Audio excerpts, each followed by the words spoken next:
భారతదేశంలో కూడా ఈ తీవ్రవాదులు, ఈ తీవ్రవాద చర్యలు ఇవన్నీ పెరుగుతూ ఉన్నాయి.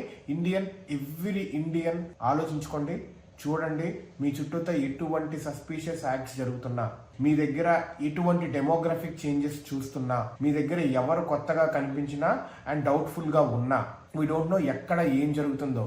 Be careful and be on your toes. High alert. 2029 next elections లో ఏ పార్టీ వాళ్ళు ఎవరు ఏం చేస్తున్నారో అర్థం కావట్లేదు. బయట నుంచి ఇండియాలో ఏం చేయకపోతే బయట శక్తులు, ఈ సోరోస్ వాళ్ళు కావచ్చు, ఇటు పాకిస్తాన్ కావచ్చు, ఇటు బంగ్లాదేశ్ కావచ్చు, అటు చైనా కావచ్చు, ఇటు అమెరికా కూడా కావచ్చు, ఎవరు మన దేశం మీద, అందరూ మన దేశం మీద పడి చేస్తున్నారు. So be careful. ఎటువంటి డౌట్ ఉన్నా కానీ, ఎటువంటి new findings if you find, and let the investigation goes on.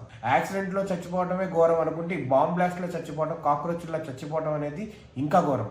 So మన జీవితాలు, మన ఫ్యామిలీ జీవితాలు, మన ఫ్రెండ్స్ అండ్ చుట్టుపక్కల జీవితాలు మన చేతిలోనే ఉన్నాయి. ఇలా ప్రతి ఒక్కడూ అనుకోవాలి ఖచ్చితంగా.